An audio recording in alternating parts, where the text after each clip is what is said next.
Hi everyone, welcome to this evening's event. It's great to see so many people here from a variety of different organisations and a range of locations. I'm Caroline McRoyal and I'm your host for tonight. I'm a sports consultant and a strategy director for Fair Game UK. Now, Fair Game UK is a voluntary run organisation, and in order to run events like this, we are reliant on sponsorship and donations to cover costs and keep ticket prices low. So if you are interested in supporting the organisation in any way, then please do get in touch with us and we'll welcome your support. So tonight we're going to be discussing a number of topics, but we want your involvement too. So feel free to put your opinions in the chat and any questions you have, and we'll try and get through as many as possible throughout the session. And obviously the majority of the questions will be at the end. So tonight's panel consists of four amazing people who've all given up their time tonight for free. So first off, we have John Scales, a former professional player for Wimbledon, Liverpool, Tottenham, and one of our Fair Game ambassadors. We have Dr. Alex Culvin, a former professional player for Leeds, Everton and Doncaster Bells, who now works for FIFA Pro, a global union of professional footballers. And alongside this role, Alex works as a senior lecturer in sports business at Leeds Beckett University and is also a chair of the Football Collective, a global network of football scholars. We also have Lucy Ford, co-founder for Her Game Too, an organisation that's fighting sexism in football.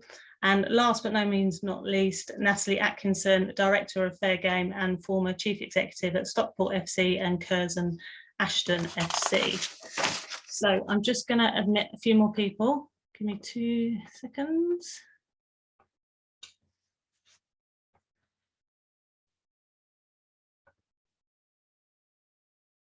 Okay, so the first topic for discussion tonight is Fair Game and the fan-led review. So I'm going to ask each of our panel to outline their link to Fair Game and why they're involved and what the recently published Fair Game review means to them. Fan-led review means to them. We're going to start with Natalie. So perhaps Natalie, you can give us an overview of who Fair Game are, and for anyone that's listening who isn't aware, why you got involved and what you think of the fan-led review. Yep, good evening everybody, and thank you for joining us tonight. I'm really pleased to be part of this panel, particularly keeping that momentum going from the fan-led review being released a couple of weeks ago. I joined Fair Game because of my experience within the National League and the Football League, and an organisation for me that's set up, that's led by clubs and experts, and that was a really important for me, is that the club-led part of Fair Game and what Fair Game stands for in terms of wanting to lobby for financial flow, fairer distribution of funding throughout the throughout the pyramid in the men's and the women's game, which leads to better governance, which then leads to a better run football clubs and leads to better outcomes within that football club. So for me, it was a really good opportunity to be part of something to change football. We've talked a lot about football being broken and that it's nearly broken. Well, it is broken now, and the fan-led review coming out or establishing Fair Game and now being part of a Fair Game as a director of engagement, particularly with particular focus on clubs. There's no better time for us to start to lobby, whether that be through Parliament, whether that be for our clubs, or whether that to be for particular campaigns. And obviously we've got Lucy on the call as well from Her Game Too, a partner of ours.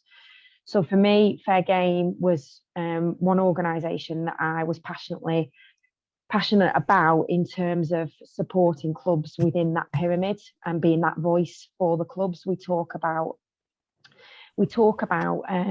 fans being the 12th, the 13th man on the pitch, 12th, 13th man on the pitch. And for me, Fair Game is that voice for our clubs, for our fans, for the people that work within the game, to lobby Parliament, as I said, and to lobby for the things that we need to change within the game. So in essence, for me, this call is obviously about governance. It's about what we stand for, and that our aims around financial flow, fairer distribution, better governance leads to an all-round better sustainable clubs for our game and for our young people that are coming through to play football or those that are involved off the field as well. Because let's not forget, there are hundreds of thousands of people that work off the field day in, day out, and are seeing the challenges that we face within the game. So yeah, really positive start for us with Fair Game, and I'm really pleased to be involved. Thank you, Natalie. And Natalie's point is really clear there around, if you want this, the results of the fan-led review to be implemented, the independent regulation, then, you need to get involved with organisations such as ourselves, campaign groups, or, you need to get your club involved or get your local MP to support this and drive it forward. I'm now going to move on to John. So John, tell us what your role is with Fair Game and why you got involved, and the key areas that you believe are important around the fan-led review. Yeah, evening all. Thanks, Caroline. And Natalie, I mean, it's a privilege for me to be sort of part of Fair Game. I have been really since the early days. And, what started off as a sort of initial chat about what Fair Game could do on behalf of a couple of clubs has obviously swelled in numbers to over 30 clubs coming together, like-minded clubs, and acting on their behalf is really sort of work that's very rewarding. Working together with experts in the field of finance, governance, the whole way in which football needs to move forward and become better has been interesting for me. Having played football and been lucky enough to make a great living from playing the game. Obviously in those days you play in a bubble, you have all the benefits, you play the game, but sometimes you're not aware of all the things that are going on around, the implication for fans, the implications for the game itself. So I think, I wanted to lend my support as a former player to the game that gave me so much, do my little bit to give something back. I'm scribbling furiously when Natalie's writing there, what's it born from? The catalyst in many ways, because this isn't new, having this debate about the game being broken. It's about, the European Super League was obviously, created that furor around the game, that it had to be stopped. It was, it fell apart within a couple of days, but it brought home about the inequality within the game. Making the game fairer, for me, an example is the parachute payments, the disproportionate amount of money going to relegated clubs that then create the problems they do in the championship, and those that are ever competing at greater expense to try and fight for promotion. We've seen with Derby the risks that are taken. It is just crazy. And so whereas, the fan-led review sort of, I think, understood the principles of what the parachute payments were about, with creating a really competitive Premier League and giving those clubs certainty. Why on earth we reward failure with the way that we do, and therefore players aren't part of that, where salaries are adjusted, baffles me. That clubs that get relegated need that sort of propping up to support players that are now playing the championship. The issue around custodianship, again, the understanding that an owner comes in and it's about custodianship of a community asset, what you do for the community. The balance has swung so much towards the financial gains that people are gambling and thinking they can reach. And independent regulation, frustrated that the powers that be have not been able to regulate the game as it should be, as we've all said, and therefore the minority, the tail wags the dog, and the unfairness of that is something that I'm passionate about within society, within communities per se, and therefore proud to be an ambassador of Fair Game, and proud to sort of lend my voice to this collective effort to work with Tracy Crouch and the fan-led review to make improvements. Thanks very much, John, and we're really pleased to have you on board as an ambassador. It makes such a big difference with someone with your calibre and experience within the game as being involved with Fair Game. And on that note, on to another one of our ex-professional players and key people that are involved and has had a lot of involvement in Fair Game. Alex, let us know, why did you get involved with Fair Game, and what are your thoughts on the fan-led review? Yeah, thanks, Caroline. I'd like to just say thanks for having me here as well. I think this is a really important forum to start raising our voices against a disproportionate and really growing disparity in the game that we all love. So I think To start off, my link to fair game, like you mentioned in the introduction, I'm a former professional footballer. My PhD was the first to examine working conditions for professional women footballers in England. And what it uncovered was kind of this growing disparity, these real strong links and absorption and a mirroring really of the men's game. And it's very concerning because women's football is probably, well, definitely more fragile, more uncertain. So I'm a researcher and a former professional footballer who centralises the voice of professional footballers. That's kind of one arm of it. My current role, I work in player relations at FIFA Pro. So FIFA Pro is the global trade union of professional footballers. We have 65,000 footballers globally, and we look after 72 unions. So this idea of a fairer game or a more fair game, or what we perceive to be a fairer representation of the game that we all love is a conversation that's ongoing within the organisations that I work for, and it's something that I'm really, really passionate about. I think the trickle down effect or the trickle down economics is problematic in society, and that's football is just a microcosm of society. So it's kind of this, I suppose, all of this, these aspects are just thrown in a melting pot for me, and fair game. I was approached to be part of it as the chair of the football collective. Like you said before, we're a global network of scholars, and kind of our motivation really is strategic collaboration for a more equal game and unity within all corners of football. So fair game just represents, I guess, what I'm about as a person. And organisations like this are just essential to sort of raising our concerns, lobbying, giving fans and players and everybody who's got stakeholders in the game a voice, and striving towards a more equal game. So that's that in a nutshell. The key areas for me, obviously, like I've just said in the intro, there is women's football really, and then closely tied to that is the equality, diversion, and inclusion. The homophobia that still exists within football, also racism, all kinds of marginalisation that exists within the game that we love is really problematic. And I think with social media is growing, so that's one aspect of it. The women's game is something that I'm obviously passionate about, and then also just tied into that is player welfare. And I think player welfare was overlooked in the Crouch report for professional women footballers, and I think it's certainly with my research and work that I do with players, it's a growing area of concern. So I'll pass on now because I've taken up a lot of space there. So yeah, thanks for having me on. Thanks, Alex. And obviously, they've recommended an independent review of women's football as well. So it'll be interesting to see if they pick up some of those key areas in the review moving forward, and sort of what timescale that's going to be when we see that come out. So on to Lucy. Lucy, obviously you're here from Hair Game 2. Why did you get involved with Fair Game, and sort of what areas do Hair Game 2 and Fair Game align on? Yeah, so firstly, thank you for having me on tonight. It's a real privilege to be on with these people and to talk to you all. Obviously about Hair Game 2, but also obviously about Fair Game. So Fair Game actually partnered with us within about 3 weeks of the campaign starting. So Her Game Team was launched in May of this year. 12 female football fans came together to actually highlight sexism in football. All the girls involved, myself included, had experienced sexism, whether it's online or in person, just for tweeting our views or talking about football. And we felt like there wasn't a campaign out there for us. So that's why we decided to do it. And the response has been really, really positive. And obviously with Fair Game joining forces with us, our views are very similar.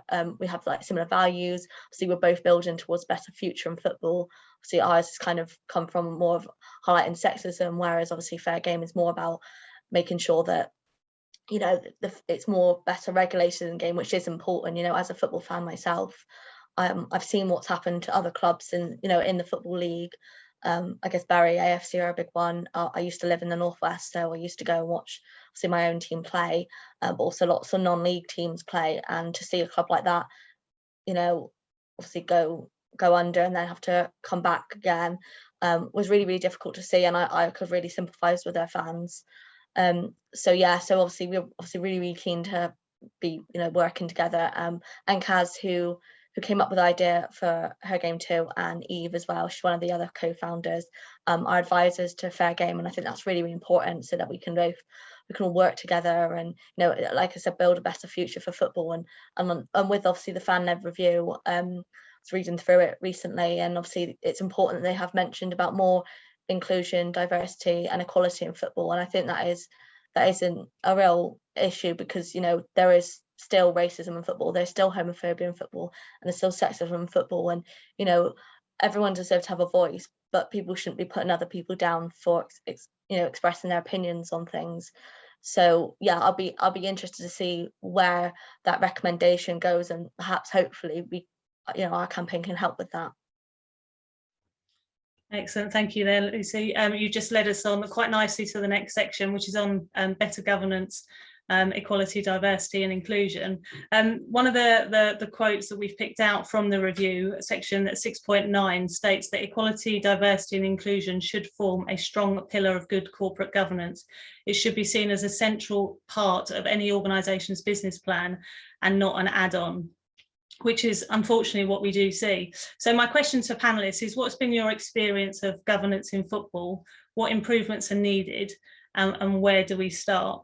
So I'm going to start with Alex this time, and just ask us, what's your experience been as a player, and what have you uncovered sort of through your research and your current roles within football?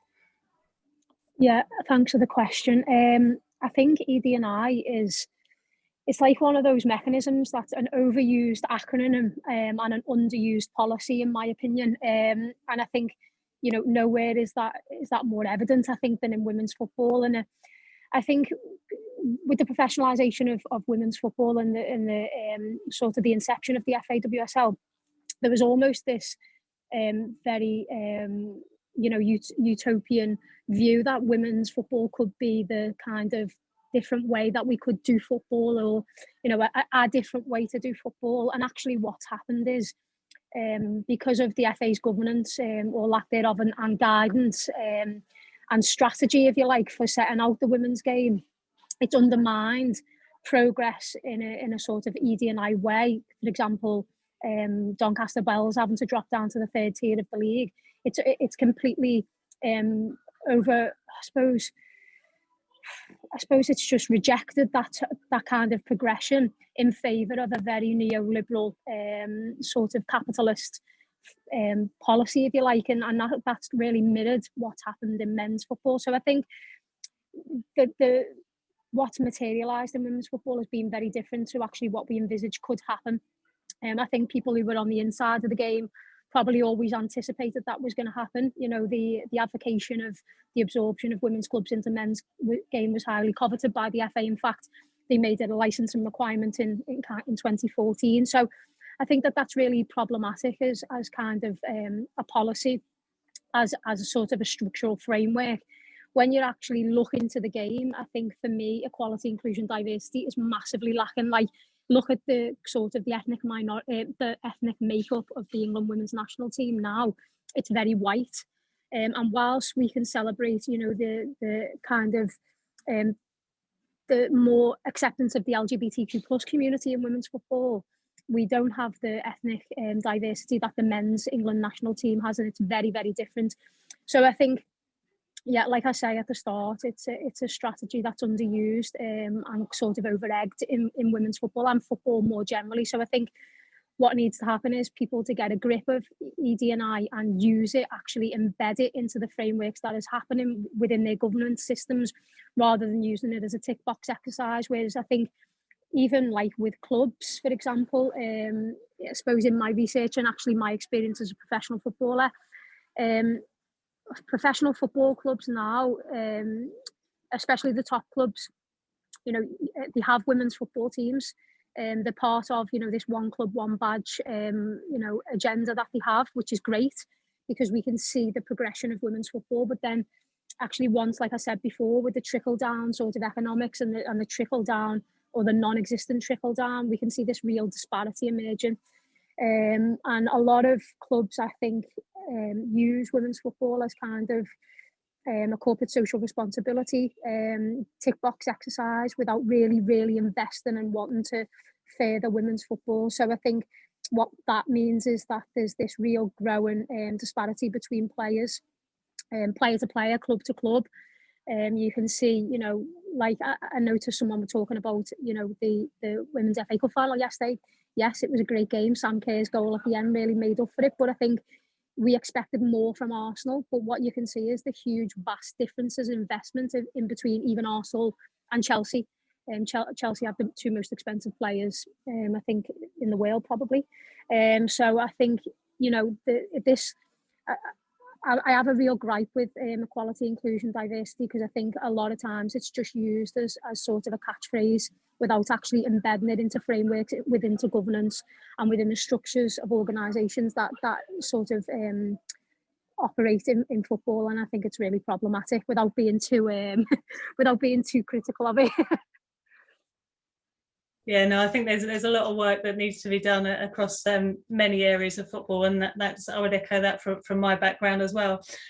So moving on to Natalie, obviously you've been chief executive at a number of clubs. What has been your experience and challenges in trying to improve governance structures?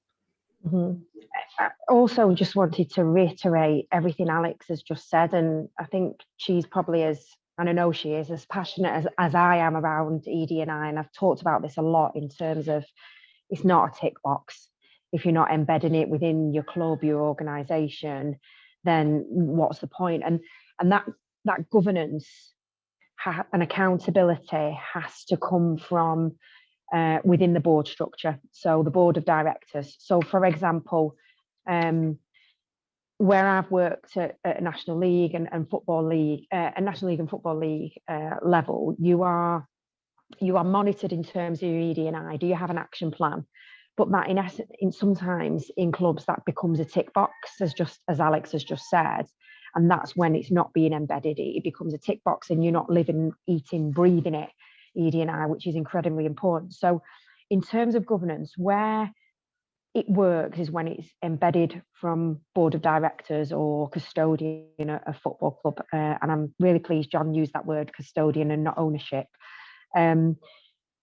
Where there's a value-led board, where there's a value-led club, where changes are made and risks are identified within the club, where there could be challenges for that club, and that's embedded within the governance, where the leaders within the organisation or the football club understand their role within that club, and that might be an ED&I role, that might be a HR role, that might be a financial role, but it's their impact. The impact of their decisions impacts on the community, impacts on the fans, impacts on your business relationships, it impacts on everything. So your decisions as a board of directors impacts on that club. So custodians and leaders within football clubs have to provide clear direction and clear leadership. And that's where, over the years working in the National League and the Football League, as Alex has said, ED&I and good governance lead to a sustainable football club. So in terms of the clubs that I've worked with, worked really incredibly hard with the leaders, the owners, the custodians, and senior leadership team to ensure that we embed good governance and an ED&I action plan that's actually meaningful. Because if it's not meaningful, you don't get those structures and you don't get the fans, you don't get that inclusiveness within your football club. Where that fails is when you have custodians or leaders or whoever within the club off the field not believing in what you're doing. And that's really, really important. That you're actually believing in what you're talking about, in the words that you're writing, in the equality standard that you post on your website for your fans to see. If you don't believe in that from your leadership team and your directors, then it's never going to work. So really to reiterate everything that Alex said in terms of how we start to change things, how we start to understand our fans, how we start to understand that the women's game and the men's game are different, how we start to understand the fans that are going to football games and what do they represent. Are we representative on the field as off the field, and is that culture being embedded within the club? Excellent, thanks Natalie.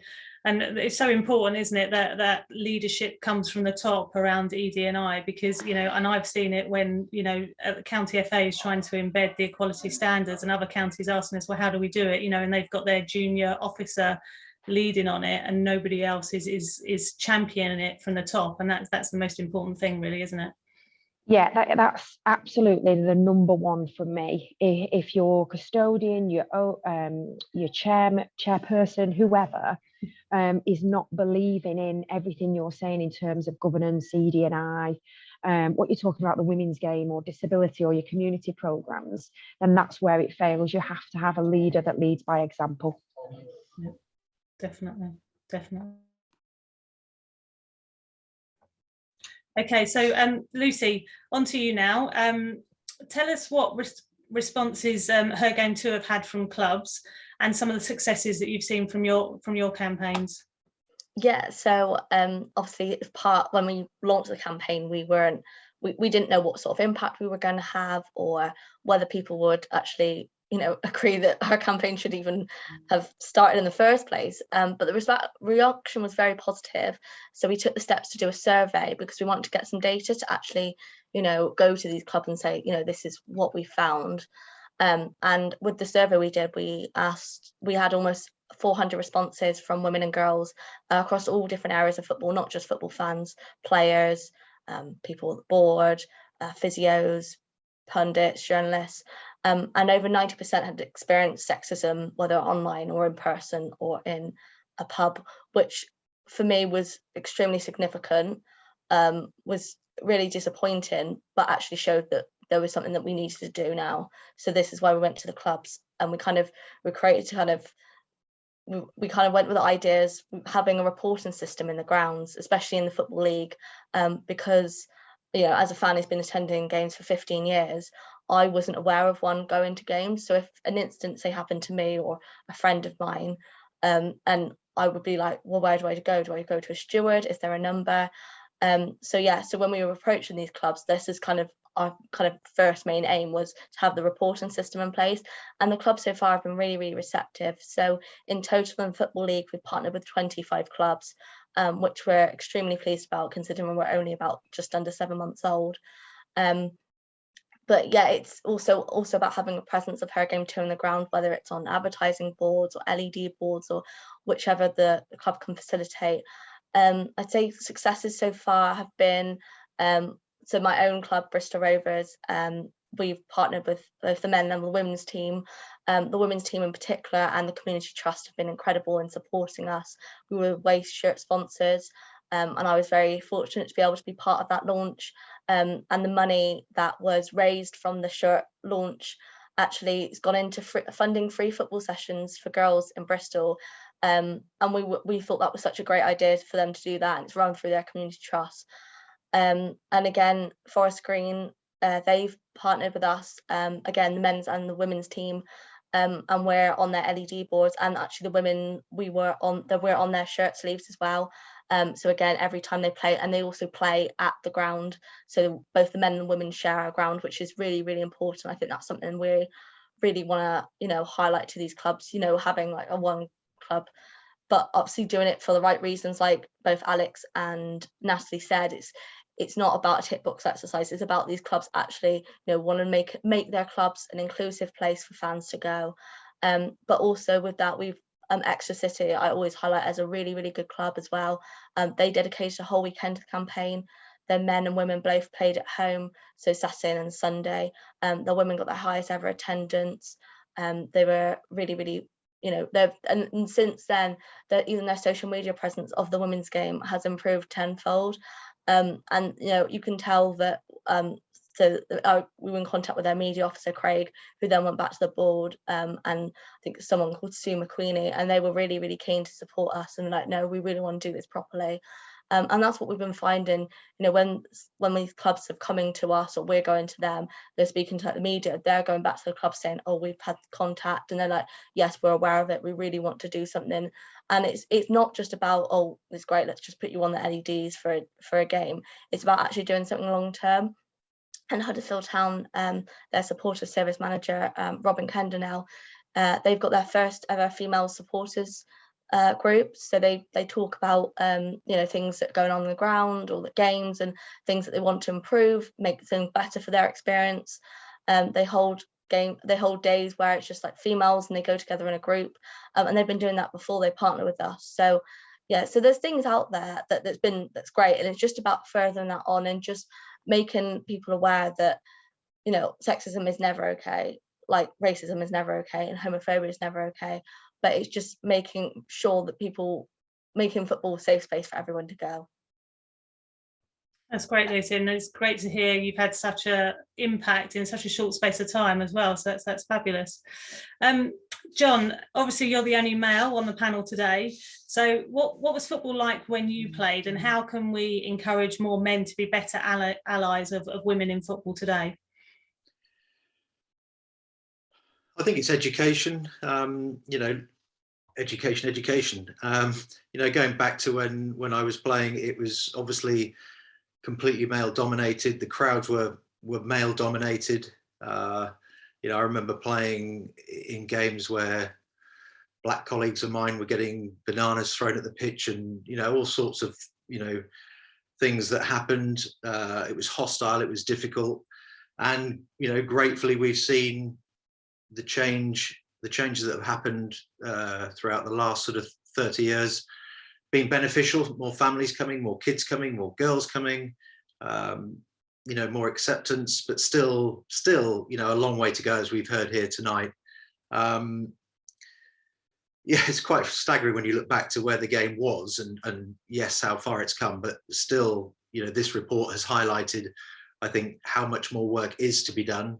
And for Lucy and organisations like Her Game Too, absolutely critical to keep on pushing for acceptance, for not tolerating what's gone before. And I think that's when we talk about sort of before about the game, the governance, you've got to look at, we need the regulator, an independent regulator, because football hasn't been able to regulate itself, and maybe because of the old habits that have died so hard, and the incumbent people who have regulated football have been male dominated, and therefore there needs to be a change. I think this is a pivotal moment. I think there needs to be a much better ED&I representation across the way in which the game is governed on every level, including the regulator, to appreciate that we look at a game which is sustainable. Sustainable is about responsibility. It's not just about responsibility or environmental impact. Environmental impact isn't just about the climate, it's about society and an environmental society, making that better, making sure that we don't tolerate any forms of discrimination, and therefore these are essential pieces. And I think the jigsaw of the report maps all that together, that you need a robust regulator that has the powers to enforce people to be responsible for ED&I, to make sure that it's not just a box ticking exercise, that actually that has to be properly reported. There is consistency across the board, that we need the choice of directors within football to be not just about passing fit and proper tests, but good people are running these clubs, good leaders. Natalie was talking about leadership. There's a poor lack of leadership within certain areas of the game, absolutely, undoubtedly. And there are areas where that needs to be made more inclusive, more diverse. Of course it does, but we need the stick and the carrot throughout all that. I think that's why it's good that we've got fan representation. We've got maybe shadow boards that makes those boards more accountable. People have sort of said, oh, you don't want, and I've been been on the fence about, do we want fans involved in boardrooms? Yes, they want to make sure that their clubs are being looked after by custodians and that balance is better. But equally, they have to be there, because there isn't the regulator that's doing their job for them. They've had to step in to the game and cause all the fuss that they have, absolutely rightly and vindicated. Now the government, and through Tracy Crouch in this report, we do have an opportunity as a game with all the stakeholders to come together and put in place all those tools that are necessary to make the game better. And I'm excited by that. I'm also nervous about that. You know, I want to make sure that we have a time frame for that. Well, I want to make sure that they follow through on it. I want to make sure that those that have been in power and have been the incumbents, and those that have sort of are in denial effectively that there is these things wrong, or that suddenly people are trying to steal the money from the great and the good, and you know, it's going to damage the goose that laid the golden egg. Absolutely rubbish. You know, it's not about that. It's not about just taking from the rich and giving to the poor. You know, this is about a fairer distribution. It's about the impact that can be done in the communities. It's about, you know, making sure that the clubs down the tiers are responsible, are sustainable, do manage their finances well. That is, you know, can be seen by the regulator and all those. And so, you know, all of that picture that we've talked about so far is a much better picture than it has been to date. We can improve, and there's a long way to go on that.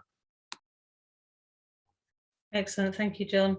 I'm just going to pick up on a couple of questions that we've had in the chat, and one of them sort of picks up on your point actually, in terms of, you know, making sure this report gets pushed through, and Ian has asked, how do we combat the dirty tricks that we expect from the Premier League in response to the Crouch review and recommendations? So what are your thoughts on that, John? It's difficult because, you know, politics is a funny game, isn't it? And I'm not an expert on politics, you know, and this is about making sure that I want a Premier League that is competitive in world football, that, you know, the great clubs do well in European football. We produce the great teams, and we watch a great spectacle. The Premier League is a great success, and nobody's saying that it's not.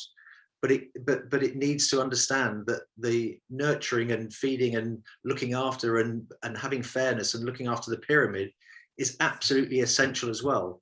And it's gone too far towards the financial aspects of just more and more and more money, and the way in which that money has been spent on, whether it's on agents, the escalation in costs, whether it's on the escalation in player salaries, if it's the escalation of parachute payments and the protection for the creditors rule for footballers and everything else.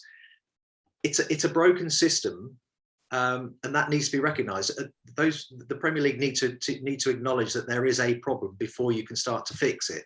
And I think this report really shines a light that there are problems within the game, however much people want to deny that. So I would urge the Premier League to engage. They're slightly at loggerheads with the EFL at the moment about one or two things. I hope they can resolve those matters. I know Tracy Crouch and the panel want them to have that time and opportunity. There are the backstops for the regulator to come in and fix those things if it's needed.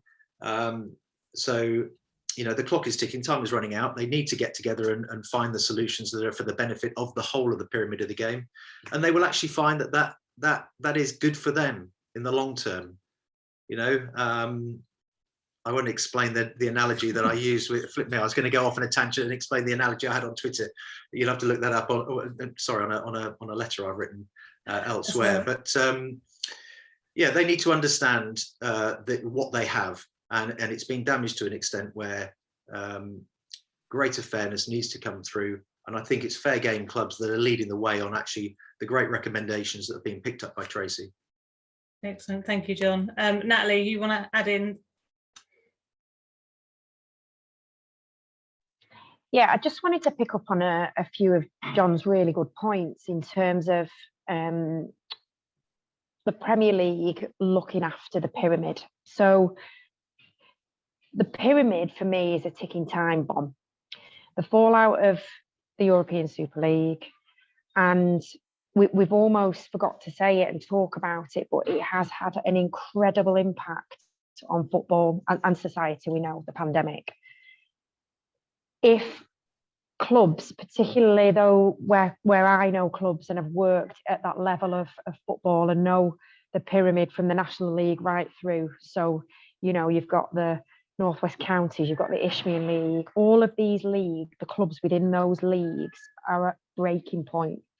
And what we need to get to very quickly in a strategic way is a game that is sustainable, as John said.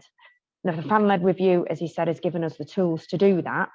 And fair game, we through our manifesto, we've given, you know, a number of recommendations. But what we need to get to is chairman and team off the field walking into their National League club, or the clubs in the pyramid, the whole pyramid, walking in on a Monday or a Tuesday, whatever day it might be, and saying, how am I going to get through today? Clubs need to be able to plan financially for a whole season, and you just do not get that. And that's where, for me, we need to get to that point. We need to get to sustainable clubs that are running and know exactly what income they're going to get, whether that's from their being a member of their league, or whether that's commercially, because commercially, through the pandemic, commercially clubs are struggling. And no more so, Alex will know this through her research, no more so than the women's game. It's on a knife edge, and I think this the fan-led review and our manifesto needs to be impacted. We've got the tools now. We know what's wrong with the game. The review's been taken, has been completed now. We've got that review. It's now. Let's start moving forward. Let's start doing that, and let's start keep having these conversations, because the more we have these conversations, the more people are aware of what's actually happening with the game. And that's why it's really, really important that we get more clubs on board as fair game clubs, because so we can hear what their story is, and that's really important for me. Yeah, thank you, Natalie. I'm going to ask Alex a quick question because she's got to shoot off shortly. So one of the questions that come in from Matt has said, should there be equal prize money for men and women's FA Cup? That's a great question, Matt. I think personally, so if we look at, to win the FA Cup, women get £25,000, men get 1.8 million. First round, women get £850 and men get £23,000. So I think if we just focus on those two distinct figures, I think the gap can be closed for sure. I think the redistribution of funds is key, and I think it's not only for redistribution of funds for clubs, but also for players. So like a lot of players who play in the FA Cup and make it the spectacle that it is are not paid by the clubs, and I think that's really key, because I think in order for us to keep progressing the women's game as it's done, so investment needs to come.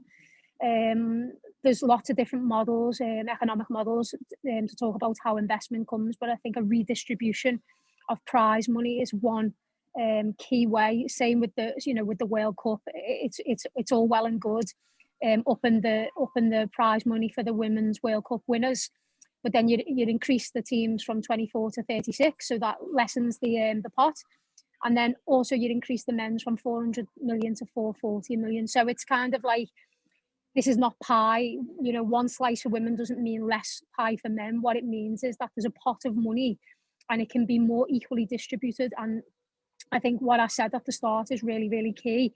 This is not just about redistribution funds into clubs like Manchester City and Chelsea and Arsenal, and they keep the money. That money then needs to go into the women's team, whether that be for independent sponsors, whether that be to improve, squad size, whether it be to improve the medical facilities, whatever it may be. Whatever you can do to improve the working conditions of players will increase, the product on the pitch, and that is what makes the money.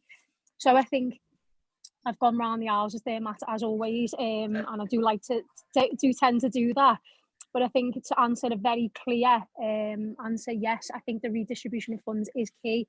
I think the gap can be, small, shortened. I don't think we can sit here and say the men's FA Cup should be the same amount as the women's, because there's obviously financial restrictions and income of profit and everything that goes into that kind of discussion. The nuance is really varied and great. But I think what we can say for sure is that it can be reduced. And I think that reduction, and then the funds should be redistributed in a more fair or fairer way. Yeah. And I'm really sorry, everyone, that I've got to shoot, but because the COVID restrictions have changed, I've had to get a flight back from Amsterdam to Liverpool tonight rather than Thursday. So, but if anyone has got any further questions, please DM me on Twitter, email me, whatever. I'm happy to continue this conversation. And I think if this is the sign off from me, I think this panel is, it's really a thought-provoking panel. I think it can be used as a springboard mechanism, like what you've just said, Natalie. These conversations don't and shouldn't stop here. This is not an end point. I think this is the beginning of something bigger for the game. Excellent. Thank you very much for your time tonight, Alex. Thank you so much, everyone. Take care. Cheers.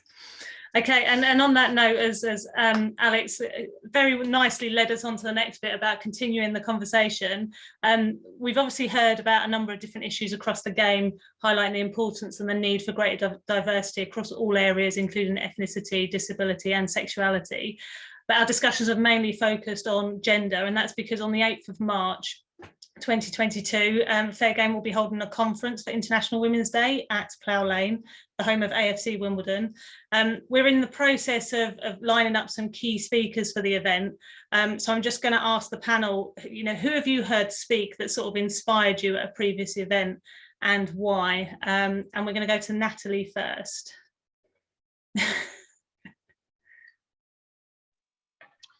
It's not a footballer, sorry. That's okay. That's although John inspires me. There you go.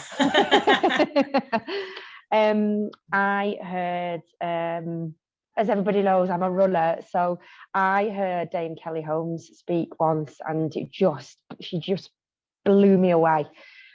She talked a lot about what helped her around her get to where she was, and what I took away from the talk that she gave was it was the team that got her there. She just had the tools, was given the tools and competed, and it was just her and that track, and that was it.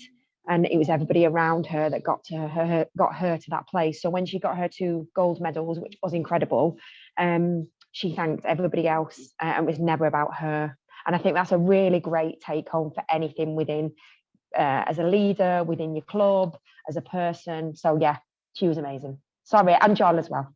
That sounds great, Natalie. What about you, Lucy? I would have said Natalie, to be fair. If she wasn't on the panel, I would have said Natalie 100%. But I was interviewed by a lady called Katie Simmons. She is the Global Chief Operating Officer of SIGA, which is a Sport Integrity Global Alliance. And obviously they're really, really keen to have better kind of integrity in sport across all different sports. And I watched, they do like a monthly, so it's Women in Sport. And yeah, it was really, really interesting. It's not just people in the UK, it's people across the world. People of colour, people from different backgrounds. I think incumbent Commonwealth Games, and I was just fascinated just listening to the whole programme. Obviously me and Amy, who's one of the other co-founders, were able to talk to her, and when we spoke to her previously before we did that, I was just so fascinated about her whole history, like how she's got into where she was. She'd obviously been in sport for a number of years, and I just saw, I was really, really impressed. Great. And what about you, John? You've put me on the spot, I know. And apart obviously from Natalie, who inspires me every day. Right back at you. No, I mean, I look away because I've got 2 girls, and I think, I remember really clearly the impact that Maggie Alfonsi, the rugby player, had on my daughters. She came into the school, the prep school where they were, and she blew them away with the talk, and they came back and they were buzzing and had a great thing. And I met her when I picked the girls up, and she was great and inspiring, and everything good about what you'd expect from somebody who's played at that level, rugby and the like. I'm lucky enough that my daughter, I love my athletics. My daughter's a high jumper. She's just being mentored by Beth Partridge, who's a great high jumper, who's just learning to move into and transition into coaching. So people like that, and looking at the sort of next generation, looking at my children and looking at those leaders who are wanting to pass on to the next generation, I think that inspires me. And it's great to meet people like that want to give back. And I'm, like I've said, privileged to be in that position to sort of have this opportunity to come and join this sort of panel and add value, I suppose, to Fair Game in any shape or form that I can. I'm only too willing and and able to give up a little bit of my time. So it's those people who we want to inspire the next generation. They're the ones that I love listening to and use that experience, as Natalie talked about, Kelly Holmes, they're great role models and they're great leaders within sport. And whether it's rugby, whether it's swimming, whether it's athletics, you take from great leaders, great sports people, those values and those principles that we have within sport, are so important for communities and society in general, that that's the frustrating thing about these people who get into football that we're talking about tonight, don't lead well, aren't good custodians, don't have common sense, don't want inclusivity or diversity. They want to keep things greedy and selfish and to their own protection.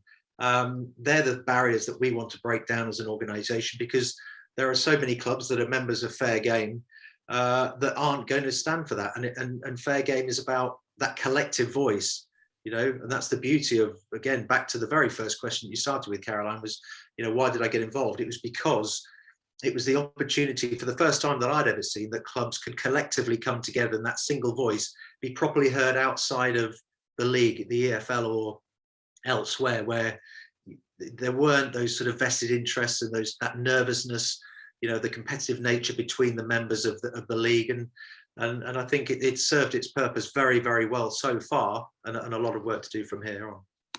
Excellent. Okay, so we've got a couple of questions in the chat, but while I ask this next question, perhaps the people that are listening, if you've got any really good speakers that you'd like to hear and think we should be trying to attract to our International Women's Day event, stick their names in the chat and we'll see if we can get hold of them. So one of the questions here is actually following on a little bit from what John said about getting clubs involved and being that voice of the clubs.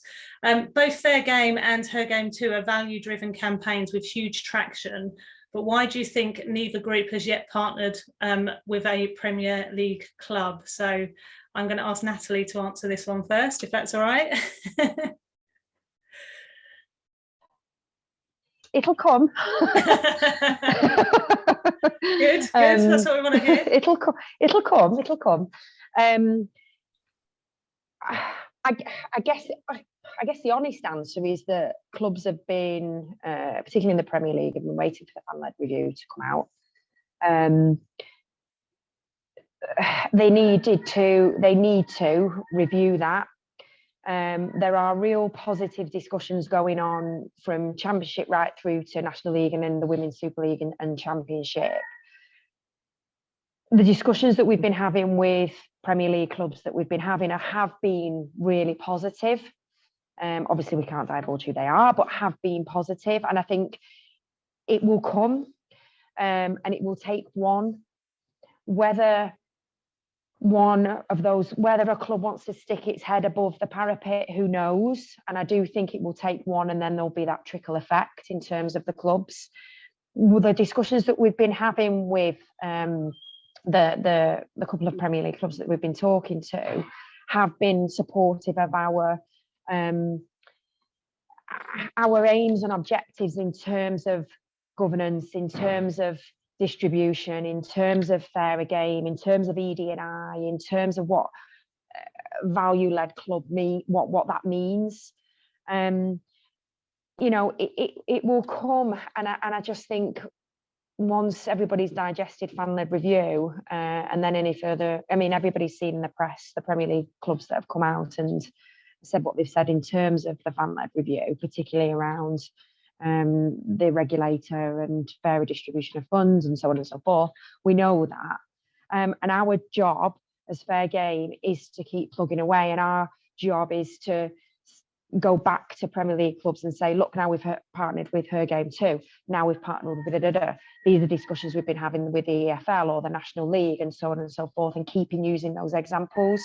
And even when we've been having discussions with clubs within the EFL, whether that be League 1 or 2, for example, where we've held calls like this, we've really talked about and given examples of what clubs within the National League and below have been saying. And I think the more we talk about the plight of clubs that are struggling within the kind of lower the pyramid to the Premier League, the more they start to understand. So it will come. and our CEO now and I will keep plugging away, and we will get there. Yeah, thanks, Natalie. And I know you're doing a great job, and yeah, I'm sure it'll come. What about yourself, Lucy? Have you had any discussions with Premier League clubs? Have you had much feedback, or? Yes, like Natalie said, I can't divulge too much. But yeah, we have had conversations with a couple of Premier League clubs, who again are, you know, really supportive of the campaign. But it feels similar to Natalie. These things do take time, and you know there are other things at play. Yeah, obviously one of our key aims is to hopefully be partnered with a Premier League club, and I do feel the same, that I hope that if we do get to that stage when we're partnered with one, that maybe a couple of others will be like, oh, we want to do this too.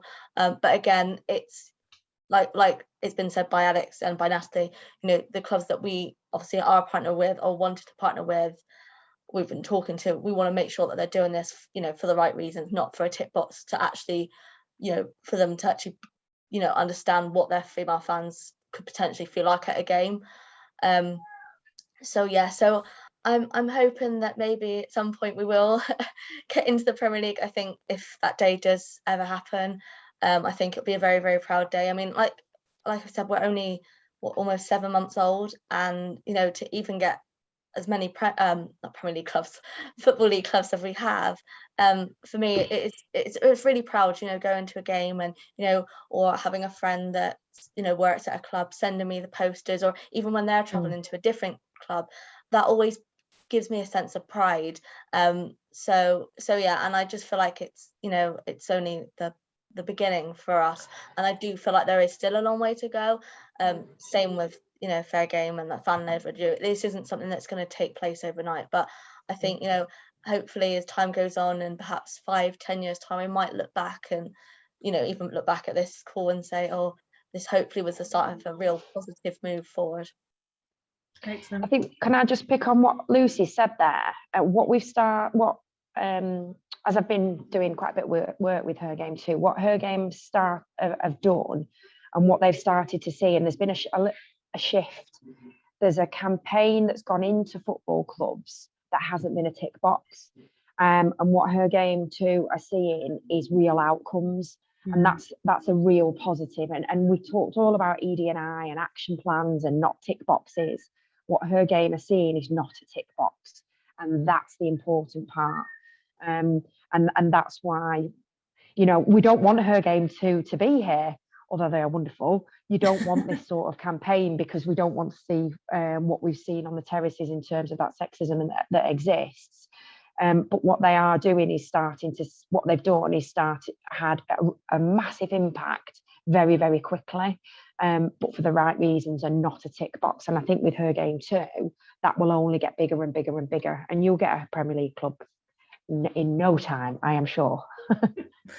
Excellent. Thank you very much, Natalie. Right, I'm conscious of time because it is gone 8 o'clock. So I just want to launch a quick poll, which is about what sort of workshops that you would be interested in attending in our International Women's Day conference. So you've got a couple of choices there. You can pick more than one, but if you could just complete that would be good. Hopefully you can all see that on your screens.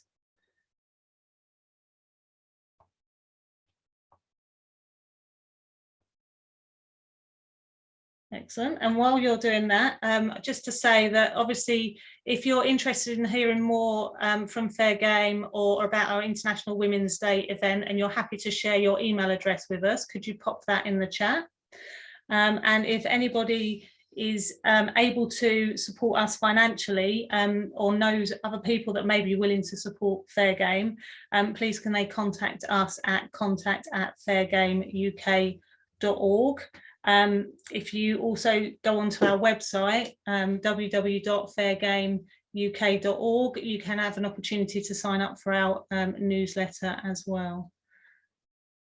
So just waiting for people to finish that poll.